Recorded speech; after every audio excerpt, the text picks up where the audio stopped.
This is case number FLU 2303. This is a proposal for a land use change from residential suburban to residential low on approximately 2.79 acres located at 13000 Park Boulevard in unincorporated Seminole. This item is companion to item number 7. The public hearing was properly advertised and an affidavit of publication has been received for filing. 11 emails and a petition with 338 signatures in opposition has been received by the clerk. The matter is properly before the board to be heard. And Commissioners, I think Joel has comments before we start the discussion. Yeah, if I could just quickly, I know that you all have received a good bit of citizen input on this case, and I know there was a lengthy hearing at your LPA below. So I just wanted to go over a few things in anticipation of your hearing here today. So the application before you today includes first a land use amendment, a proposed land use amendment from residential suburban to residential low. That's agenda item number 6. And then if you approve that land use application, you will move on to the zoning application from residential estate to multifamily residential with a conditional overlay. That is agenda item number 7. That item also includes a development agreement that includes certain limiting factors that staff will address more specifically during the presentation. So your decision on the land use application is legislative in nature, and the basis of your decision should be whether the request is consistent with the comprehensive plan. It's a rational basis standard, meaning your decision must be rationally related to a legitimate governmental interest, basically meaning protection of the health, safety, or welfare of the community. Your decision on the zoning application is quasi-judicial in nature. Again, must be consistent with your comprehensive plan and other regulations set forth in your land development code. The burden there is on the applicant to prove that the application is consistent with your comprehensive plan, at which time the burden would shift to the government to demonstrate that maintaining the status quo achieves a legitimate public purpose. Your decision here should be based on competent, substantial, fact-based testimony. You should not consider pure speculation unsupported by facts. So your procedure for the public hearing today is a combined proceeding where you will hear a presentation and testimony on both the land use and zoning applications. Therefore, your conduct here is going to be governed by your quasi-judicial ordinance.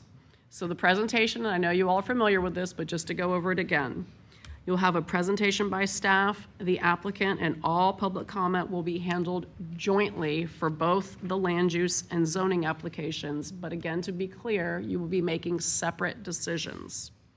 So these proceedings are governed by your county land development code in section 134-14. So the initial presentation is by county staff, who will have 20 minutes to make a presentation. Then you will hear from the applicant, who has 20 minutes to make a presentation. Proponents and opponents have 3 minutes each. You all are familiar with the procedures that you have where you allow groups of people to combine their time, where if you have 5 people present that yield their time, one individual will be given 10 minutes to speak. You'll have rebuttal. That is time that may be reserved by most likely the applicant to respond to any comments that are made. That will be time that they reserved from their initial 20 minutes. You all will be able to inquire of the parties here today. Once you close the public hearing, you'll have an opportunity to discuss the issue. So again, at the conclusion of the public hearing, you will first decide whether to amend the future land use plan. Should you approve the future land use amendment, you will move on to the zoning case. And to be clear, if the land use application is denied, your decision will end there today, and there is no need to move on to the zoning case.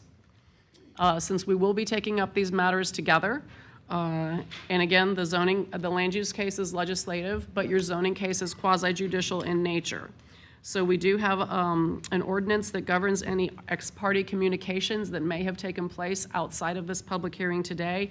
I know that many of you have received quite a bit of emails and other correspondence I will ask just everybody to make sure that all of those correspondence and other contacts have been provided to the board records for inclusion in the record. And I would also request if anybody has inadvertently had any conversations with anybody about this case, that those conversations be disclosed at this time by letting us know the substance of those conversations and with whom those conversations may have taken place. Thank you, Joel. On October 23rd, I did do a perimeter walk of the subject property, and I was greeted by several residents when I did that. I didn't get the names of all of them, but I did have a brief conversation with Delaney Ward and Donna Chisholm about the proposed land use and neighborhood compatibility. And I would just ask, basically a nod from everybody that any communication that you have received on this in writing has been shared with board records. Wonderful. All right, with that, I will turn it over to staff. Glenn?